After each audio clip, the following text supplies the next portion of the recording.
Olá, meus amigos pregadores, sejam muito bem-vindos ao nosso canal Pregando a Palavra, o canal do site pregandoapalavra.com.br. Meus amigos, hoje eu quero recomendar um livro para vocês, que é este livro aqui, Pregação Indutiva, tá bom? Pregação Indutiva. Olha lá, aqui, agora ficou bom. Pregação Indutiva, como pregar de modo que as pessoas ouçam, tá certo? Então já peço para você deixar o seu like aqui nesse vídeo, deixar o seu comentário após você ter visto aqui essa recomendação de leitura para os pregadores. E é claro, não se esqueça de se inscrever no nosso canal. Sempre que você realiza qualquer uma dessas três ações, você faz o nosso canal crescer ainda mais e entregar os nossos conteúdos para muito mais pessoas. Meus amigos, nesse canal, nesse livro aqui que eu quero recomendar para vocês, olha só, Pregação Indutiva é um livro do Ralph Lewis, com o Greg Lewis, que é o filho dele, tá bom? E o subtítulo ele é bastante interessante para nós, porque ele diz o seguinte: como pregar de modo que as pessoas ouçam, tá certo? E aqui é interessante que logo na capa aqui, ó, ele tem aqui umas ovelhinhas, ó, tá vendo? As ovelhinhas ali ouvindo, né, o que o pastor tem para dizer. Nas informações da contracapa diz o seguinte pra gente: o que é, como funciona, por que é eficaz, como usar. Tudo o que você precisa saber sobre pregação indutiva está aqui.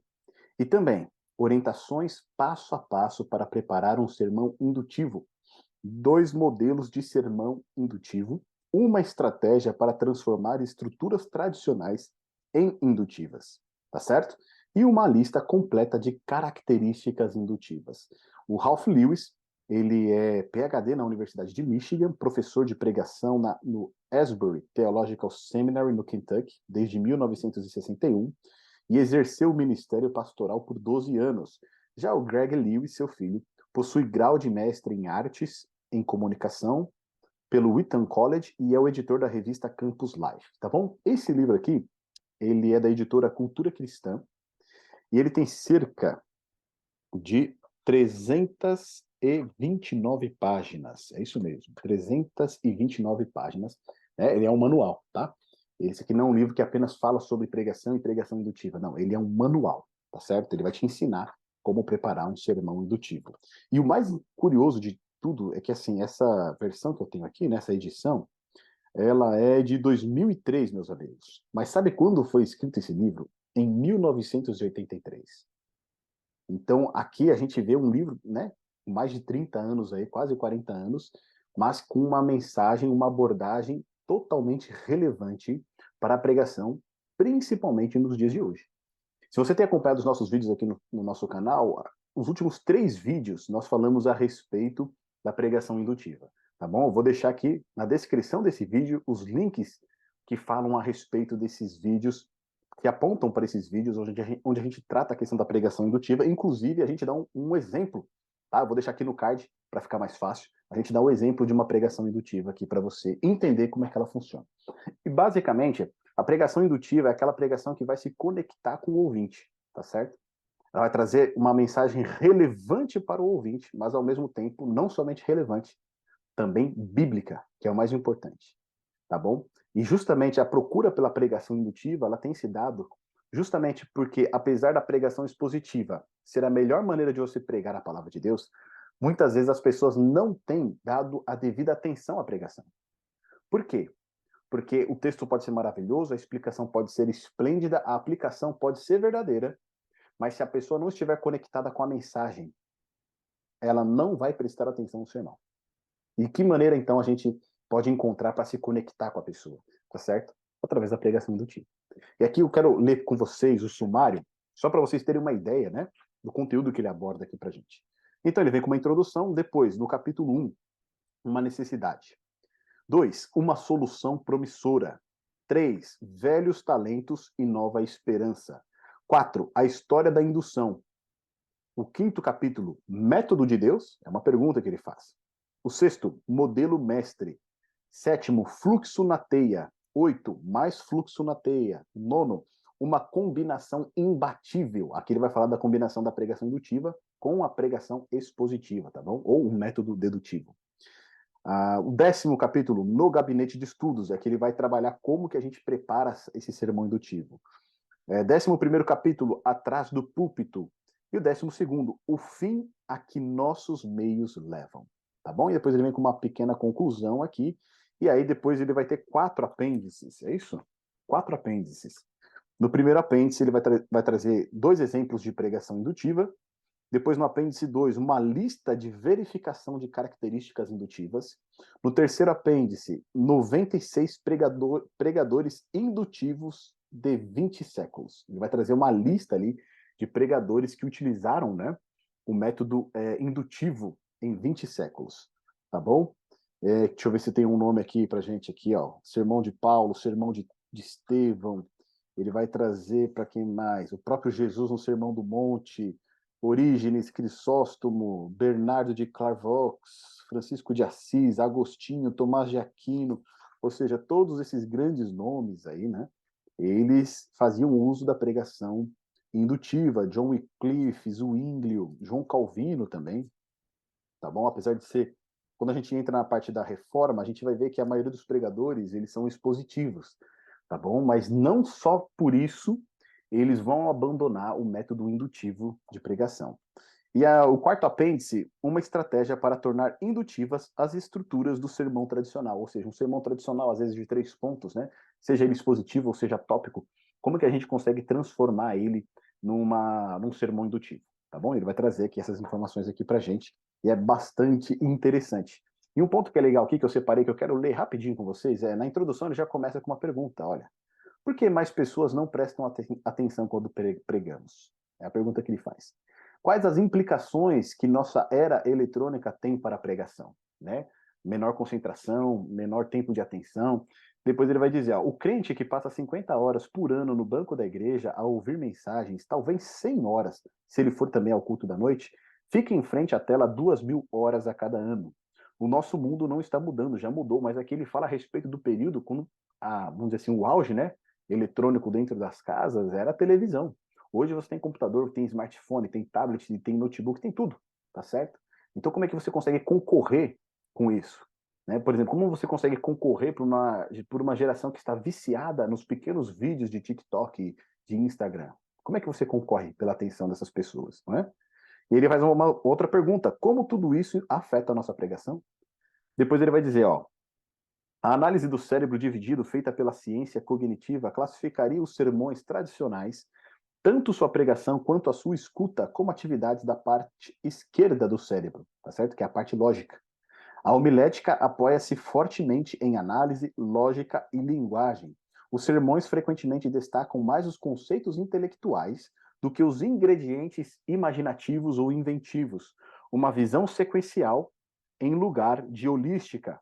Fatos mais que sentimentos. Orientações em vez de orientações racionais em vez de relacionais.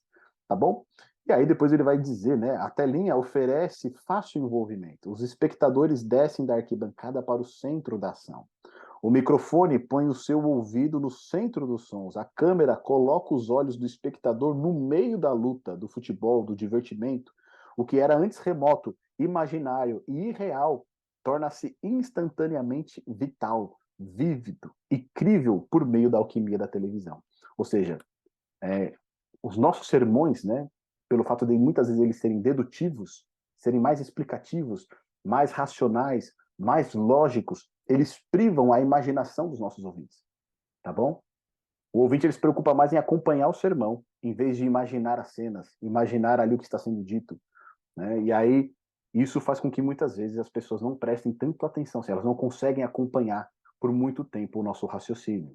Depois ele vai dizer aqui, ó, Jesus, os profetas e os apóstolos pregaram com a ênfase no indutivo. Mas quem alguma vez o notou? Quem dá atenção a Jesus como pregador? Porque os textos sobre a homilética não citam o seu exemplo. Quem se lembra de que a gente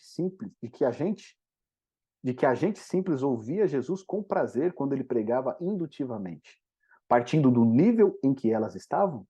Ou seja, Jesus sempre começava uma mensagem a partir de onde estavam quem? O seu público. Ele utilizava imagens, histórias que era de conhecimento público. As pessoas conseguiam facilmente se conectar com a mensagem de Cristo. Por quê? Aquilo que Cristo utilizava como uma parábola, como uma imagem, fazia parte do dia a dia deles. Né? Quando Cristo conta ali a parábola da ovelha perdida, eles se identificavam.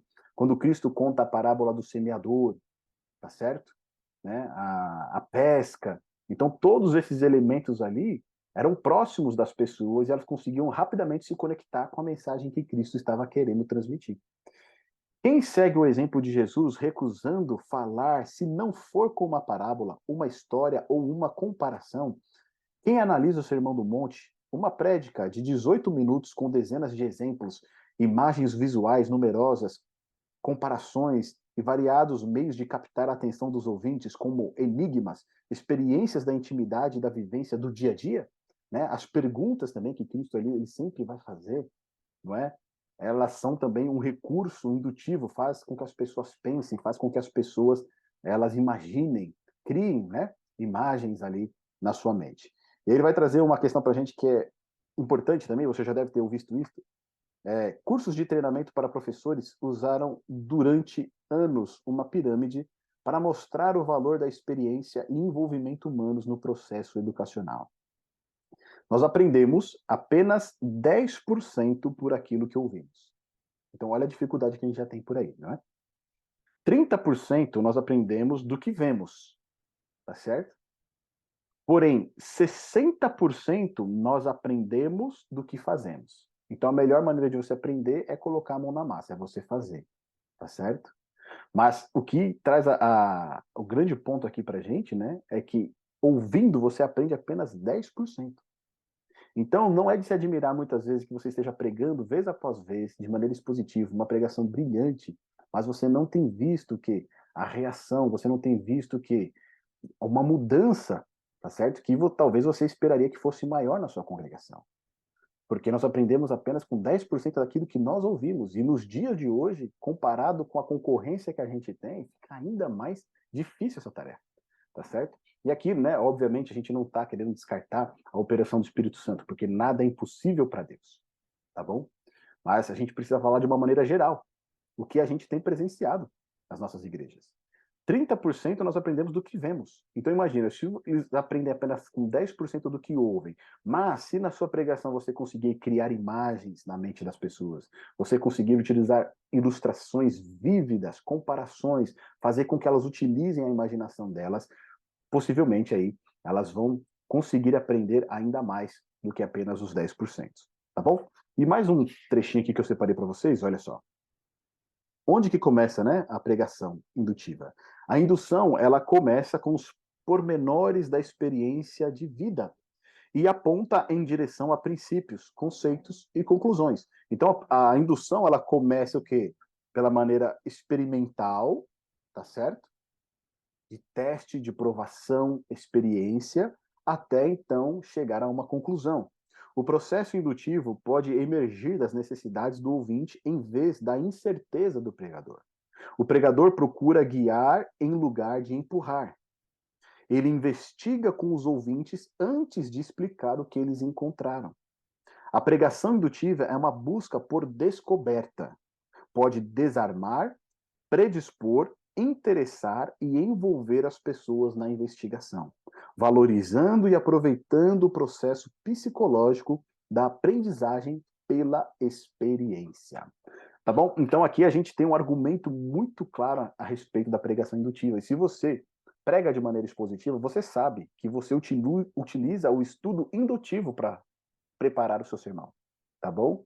Então toda essa parte de pesquisa, de experiência, você realiza no seu escritório quando você está preparando o sermão. Só que quando você vai apresentar o sermão para a congregação, você já quer dar ali para eles a cereja do bolo, tá certo? Você já quer mostrar a conclusão do seu estudo. E nisso a gente acaba privando a congregação de ter a mesma experiência maravilhosa que é descobrir a verdade de Deus através do estudo indutivo da sua palavra. Tá bom? Então a pregação indutiva, o sermão indutivo, ele procura fazer isso, guiar, né? Fazer com que a nossa congregação experimente. Mais um último texto aqui pra gente, ó.